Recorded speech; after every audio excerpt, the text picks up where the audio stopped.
Hello दोस्तों, मैं हूं एडवोकेट वरुण शर्मा। दोस्तों, जब बीजेपी पावर में आई तो उन्होंने तीन बड़े और कंट्रोवर्शियल मुद्दे उठाए थे। पहला था जम्मू कश्मीर से आर्टिकल 370 का हटना, दूसरा था राम मंदिर और तीसरा मुद्दा था उनका यूनिफॉर्म सिविल कोड, जो कि अब पूरा होता नजर आ रहा है। दोस्तों, लॉ कमीशन ऑफ इंडिया ने 14 जून 2023 को एक नोटिस जारी किया था, जिसमें आप 30 दिनों तक यूनिफॉर्म सिविल कोड पर अपने सुझाव दे सकते हैं। ये सुझाव आप उनकी वेबसाइट या फिर उनके ईमेल आईडी पर भी दे सकते हैं, जिसका लिंक मैंने नीचे डिस्क्रिप्शन बॉक्स में दिया हुआ है। जबकि ज़्यादातर लोगों को यूनिफॉर्म सिविल कोड के बारे में पता ही नहीं है ये क्या है। तो दोस्तों, आज की वीडियो में हम बात करेंगे यूनिफॉर्म सिविल कोड क्या है और ये क्यों लागू होना चाहिए। तो चलिए शुरू करते हैं।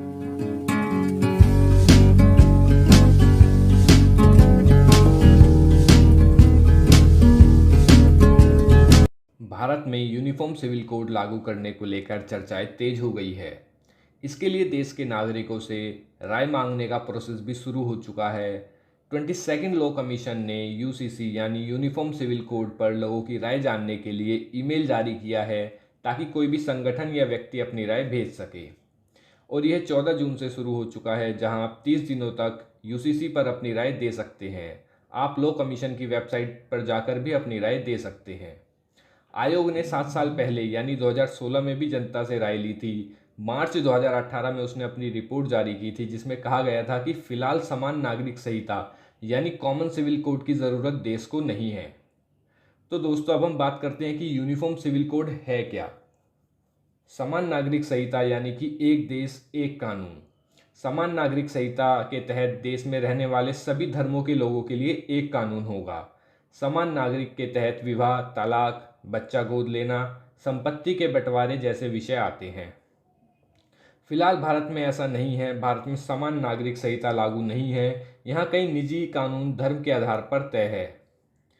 दोस्तों, कॉन्स्टिट्यूशन के 4th पार्ट में राज्य के नीति निर्देशक तत्व यानी directive principle of state policy का एक विस्तृत ब्यौरा दिया गया है, जिसमें आर्टिकल 44 में कहा गया है कि सभी नागरिकों के लिए यूनिफॉर्म सिविल कोड लागू करना सरकार का दायित्व है।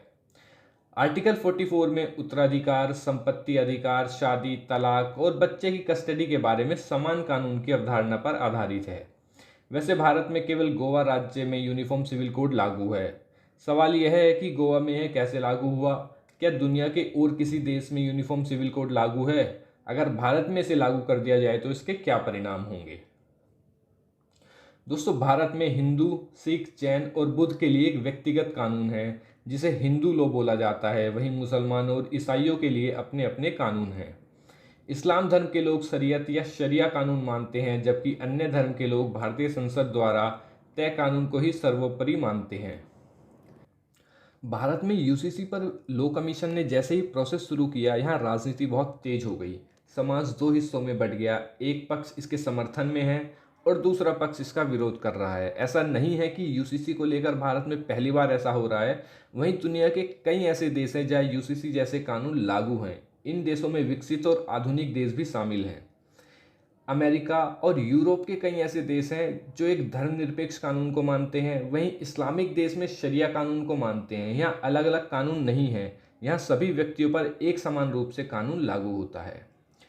दोस्तों, अब बात करते हैं इसके समर्थन और इसका विरोध करने वाले लोगों का क्या कहना है, उनके क्या तर्क हैं। सबसे पहले समर्थन में कही जा रही बातों पर ध्यान देते हैं।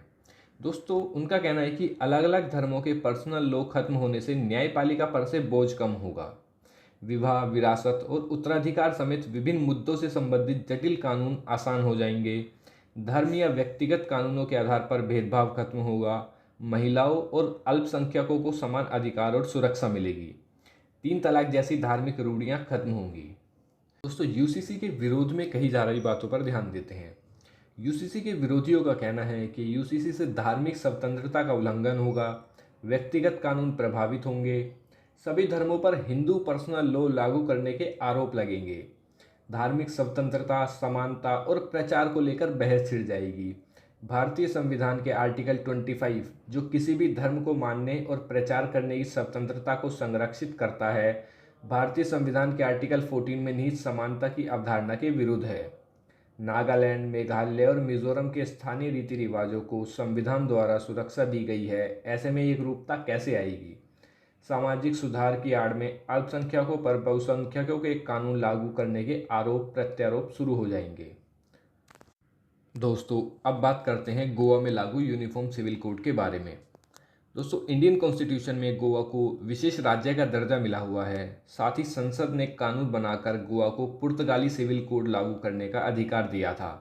यह सिविल कोड आज भी गोवा में लागू है और इसको गोवा सिविल कोड के नाम से भी जाना जाता है। गोवा में हिंदू, मुस्लिम और ईसाई समेत सभी धर्म और जातियों के लिए एक फैमिली लॉ है, यानी शादी, तलाक और उत्तराधिकार के कानून हिंदू, मुस्लिम और ईसाई सभी के लिए एक समान है।